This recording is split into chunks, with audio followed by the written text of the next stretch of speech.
What I'm getting while I was shuffling the cards and the messages that came through with this card here is I feel like a lot of you are waiting on a person to come back. And I feel like if you have been waiting on them to come back, waiting on them to somehow make up their mind about, what direction they want to head on with you, I feel that you're not going to be doing that anymore, which is good. And then for others, I feel like this is a card about, wanting to make a peace offering with another person. Okay, like wanting to either reconcile. And I feel like reconciliation is not about getting back together. I feel like somebody's mad at you or upset with you. And I feel like you want to say you're sorry. So you were waiting, like a lot of the times when we argue with another person, it's usually a situation related to pride. There's also, wanting to get at the truth. But I feel like two people are very proud and no one wants to open their mouths and apologize or reconcile. And I feel that there might have been something that happened. I feel like the other person's upset with you, and you were just like, oh, you were upset too. So you're just like, oh, I don't need them. But then I feel that so I feel like, you're like biting the bullet and you're going to approach them first, and you're not going to be waiting in this uncomfortable position, just waiting for things to get better. You're actually going to get your hands dirty and to do something to fix it. Okay. So that's very, very positive. And then for others, I feel like there is a major change around, like turnaround, as it relates to your romantic life, where you are, like if you've been feeling as if, I feel like a lot of you recovered from a past relationship and now you're putting yourself out there on the dating front. So that looks really good. So these are all positive messages with the Hangman in the reverse. So let me talk about the foundation, because this is something that we know to be true coming into this month, okay? The foundation here, we have the Seven of Wands in the reverse position. The Seven of Wands in the reverse position is basically a card where it's an end to conflict. It's an end to ego games. And it's also where you don't have to really, fight for the things that you believe in anymore. I feel like somebody is on board with you and they're agreeing to the things that you espouse. So I feel like you're not going to have to defend your values. You're not going to have to defend your ideas, and you're not going to have to defend your stance anymore for whatever reason. Okay, so moving into this month, I guess, you're feeling very, very sure and certain, and people are on board with you, so you're not going to have to defend yourself. It's linked up here with the Queen of Swords, and the Queen of Swords might be another person that you're dealing with, an air sign, Aquarius, a Gemini, or a Libra. And with this air sign energy, what it basically means is I feel like a lot of you are meeting a very good match because it's a fellow air sign and you both are like, you believe in the same things. So long gone are the days where you have to constantly over explain yourself because the other elements might not understand, but you're encountering a very simple similar energy where someone knows exactly what you mean without you having to like over explain, having to like tell them multiple times. They get it. So I feel like a lot of you might be dealing with this person, okay? And it looks very, very stable if you are dealing with an air sign. I feel that, they are a little bit mischievous. I feel like they're very witty, very intelligent, very sharp. They have a internal, I guess, like radar when it comes to sniffing out lies and knowing when somebody, like separating fact from fiction, sniffing out lies. So I feel like you're dealing with somebody who's quite sharp, quite witty. I feel like, not traditionally beautiful, but they're beautiful in your eyes. So I feel like it's somebody with who smiles a lot, who has like a little bit of a mischievous streak within them. So if you're dealing with this person, things are very, very stable and things are smooth. You might have had some type of a philosophical difference between you and them in the past, but now things are good and things are stable. So what showed up in your past position here is the Ace of Cups. And the Ace of Cups basically means the great love. Okay, this is just like things given to you and somebody entering your life that really triggers you emotionally. So it's a very, very positive card. Especially if it's relates to you, some of you starting a new relationship very recently. I feel like that looks really good. It's also linked up here with the Page of Cups. And the Ace of Cups and the Page of Cups together is very, very good. What it does is that I feel like, you don't just love the other person, you like them as a person. Like, you like their friendship, you value their friendship, you value their ideas, and you can see yourself like having a friendship as your foundation, because I feel like you get along really well. So a lot of you might be dealing with a water sign as well, a Pisces, Cancer, Scorpio. If this person came into your life very recently, then I feel that it looks really good. Okay, it looks very, very positive. So crowning this reading is something that you are thinking about. And we have the Four of Cups, especially for those of you who are single, a lot of options. And I feel like you're going on dates. You have many options coming through, and you're juggling two options here with the Two of Pentacles. So especially for those who are single, I feel like you're looking, if you are single right now, which basically means you left a significant relationship, right? And I feel that past relationship that you've had, it was very, very emotionally nurturing, very emotionally fulfilling. And so the options that are presented to you, you're just like, I don't want that. I want something that is a lot more like what I had before. Very, very deep, very, very emotionally fulfilling. So I feel like that's what you're aiming for if you are single. If you're in the single department, we do have here showing up as the Magician. And the Magician is in the upright position. So this is basically, the single gal, single guy. They're going out with their friends, and there's a lot of going out, going to really extravagant places is also what I'm feeling. Being in the center of attention, having a lot of suitors. And you're not in any hurry. For those who are single, you're not in any hurry to get hitched. You're not in a hurry to find the one. I feel like you're going through the motions, wanting to date around, wanting to explore a little bit, and wanting to find that one relationship partner that really appeal to you on an emotional level, like the one you had in the past. Towards the end of this month, for those of you who are doing this, I feel like somebody's going to catch your eyes, okay? Somebody's in particular. Because we have the Hermit card, and this is what I call like internet stalking. This is somebody who is like looking at other people's pictures, somebody who is doing some type of digging, some type of information gathering on a specific person.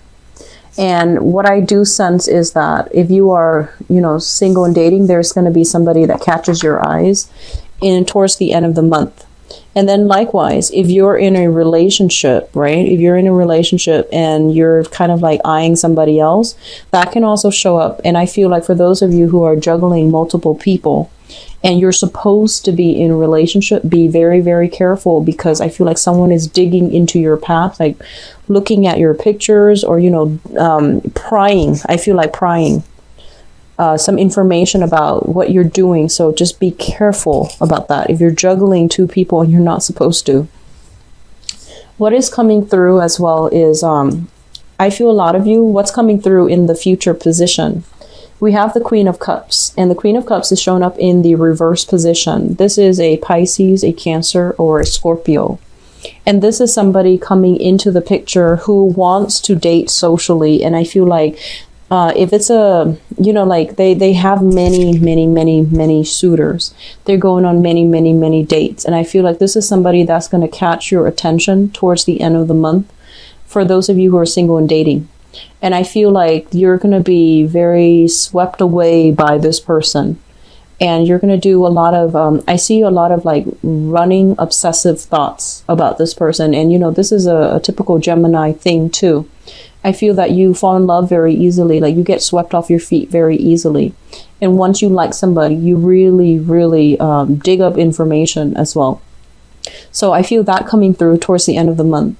And then likewise, I feel like if you were involved right now with a water sign, okay, if you are involved with a water sign right now, and you have been kind of like having doubts or having like suspicious thoughts, you're going to come to light.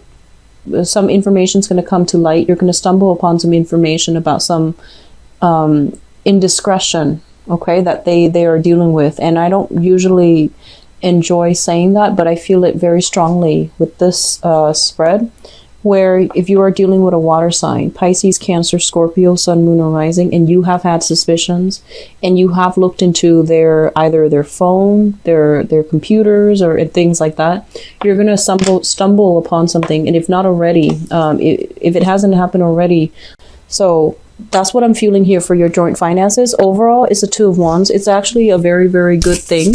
If you're looking into investment opportunities as it pertains to property management especially, I see travel and tourism as well. Those are good fields for you to invest your joint finances, okay? It's going to pan out really well for you, real estate and things like that, okay? Now, the ninth house deals with higher education, long distance travel as well, and it also deals with philosophies and you know, religion. Religion is a touchy topic, but let's talk about this. We have here the Empress, and the Empress is somebody who's very, very much in control of situation, okay? This is a card about beauty. This is a card about basically, like, in the reverse position, it can also indicate vanity. And for the sake of, you know, let's talk about religion here. This is basically a situation where we might be a little bit dogmatic based on the things that we believe in, okay? And that can be philosophies, and that can also be religious upbringing as well. And I feel like a big part of you, I feel like the home environment has been very stable. So you grew up in an environment where, you know, religious ideologies might have been transmitted through the maternal side of the family with the Empress card. And what that does is that it's forcing you to re-examine, you know, the things that you really believe in, and to try to compromise with other people based on the things that they believe in. So they will not believe the same things that you do. And it's really important for you to learn how to bridge the distance and the boundary, rather than, you know, try to bridge that gap, try to bridge those boundaries, rather than, you know, I guess, like, putting a wedge in between people, okay? And it's going to be a challenge. It's going to be a major, major challenge as well. With the Empress in the reverse as well, it's when it deals with philosophies and things like that, it basically advocates for women's rights. And I'm getting this message not so much from the card, but mainly, you know, through what I'm seeing here, where I feel that, you know, this is wanting to promote things that might concern, you know, fertility, women's rights, and things like that. And I feel that, you know, in a religious way, it's a hot topic actually in the world. So this is something that that's on your mind. It's going to be brought up for question as well sometime for this month, okay? Either with a debate with a coworker or just somebody in your group of friends, but I feel like it's going to be an issue that is brought up for debate. What I'm also feeling here is, as it relates to long distance travel, there are opportunities for you to do that, but I feel like on the practical front, there are a lot of responsibilities that won't allow you to do that. So you might have the money, but you might not have the time, or vice versa. You might have a lot of time, but you might not have the financial resources to do that yet, because the responsibilities are creeping in, okay? I feel a lot of you might have started a new job with this contract here. So you might be on that probationary period where you have to be there all the time. And you have to be on good terms with, you know, your supervisor or your managing director, whoever it is. So you might not be able to take that vacation so early on. As it relates to higher education as well, with the Empress in the reverse position, I feel like some of you might be wanting to, you know, apply for school, either graduate school, finishing up your bachelor's degree, or even doing some type of a PhD program, or even vocational school. There might be responsibilities coming through from the mother that might not allow you to do that just yet. So there's some blockages here when it comes to higher education, okay? And if you are doing higher education, I do see a lot of you are in the nursing degree, or trying to get a nursing degree in the healthcare profession as it relates to women's health, reproductive health, or even not even just women's, but, you know, reproductive health in general. Okay. And I feel that this is going to pan out for you, but there's some blockages here, either having to take care of things like practical responsibilities that's really preventing you from doing this just yet. I do feel March being a really good time where it can really, the blockages will really lift for you. Now, your career house is looking very, very good. So we're looking at the 10th house. The 10th house deals with career and the father figure.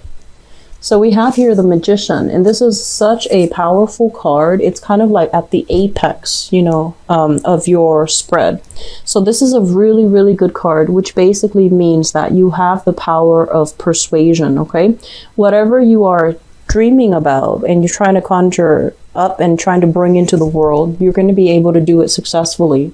You have everything at your disposal in order to realize some ideas and to manifest them. So this is a really, really powerful card. I feel a lot of you are in a career where you are kind of like on center stage, all eyes are on you, and they're watching you make your magic. So just make sure it's in the upright position. So I feel like, you know, this deals with like the orator, the person who has to be in the limelight, the person who is making these really, really important decisions, and they're under a lot of scrutiny, good or bad. But I feel this is a very positive card that basically means you wield a lot of power, so use it responsibly, okay? As it deals with the father figure, this is a very, very ambitious man. I feel that, you know, you have a father that can be very independent, might be a little bit of a bachelor, might have trouble, you know, settling down and handling, you know, the role of the father or the role of the provider or even the role of the family man. So this is a man that I consider the bachelor, somebody who's really hard to pin down. They have many interests, and it's hard for them to like stay in one place and be domesticated, okay? So you might deal with a father figure that is like this. So overall, for your career house, I feel like a lot of you are starting something brand new where you wield a lot of power. So it might be a supervisory position. It might be like in a public speaking forum, in a public environment. So you wield a lot of power, and I feel like money is coming through based on like speaking engagement, like contracts. I feel like, you know, your second house, this is income and money. So I feel like a lot of money is coming through speaking engagement, through like public appearances and things like that. The 10th house, so 11th house, deals with friends and group associations. We're going to have to do some reassessment to see who our friends are. So don't stretch yourself too thin, because I feel like it's quality over quantity. Now, you're an air sign. You're also known as the social butterfly, and I feel like you have a wide circle of friends. You and Libras, very, very wide circle of friends. I feel like Aquarius are a little bit more discerning with their friends, and I feel like Geminis and Libras often are not. So just be a little bit careful here, because what I feel here is you might have run into friends who are very, very overindulgent and who are quite reckless and irresponsible. Okay, with the 9 of Cups here, this is a card about, you know, the person that has it all. Like it's usually indicative of overindulgence, but it's also a situation where the emotional connections are not there. So aim for friends that are a little bit more, I guess, like genuine, and aim for friends that are not only interested in the veneer, but they are interested in you as a person. As it relates to group associations, you're going to have many, many offers when it comes to joining groups, when it comes to allying with other people in order to fight for a cause, or to join groups in order to, you know, meet new people as well. So the options are coming in plentifully, but I feel like you don't have the time. You're stretched out too thin, and you're not going to be able to do things well. So just make sure that you are a little bit more selective with friends and group associations, okay? Aim for the things and the people that really strike a chord with you on the emotional level. I feel like that's very important. Rather than, you know, playing the social butterfly and having a wide network, but like very few true friends, I feel that it's important for you to narrow down your options overall. The 12th house deals with, this is a card, a house that deals with secrets and institutions. Usually any residual karma usually falls out in this house when I do this spread. And it's also, just for the purposes of this reading, it's the things that are hidden in your environment that you're not aware of. And this is also a very spiritual, a very psychic house as well. We have here the 8 of Wands, and the 8 of Wands basically means some type of, this is the arrows of love, and this is communication. Long distance communication, swift, fast communication. And when it shows up in the reverse position, it's basically telling you to, that, you know, don't stretch yourself too thin and really focus on the things that actually matter. So a lot of things are going to be brought up to your attention, but I feel that you need to narrow down some of the things that are important to you, that speak to you personally. On top of that, what I do feel in your environment that you're not aware of here, this is kind of like saying one thing and meaning another, or even like stoppage, slow down in communication from overseas as well. Okay,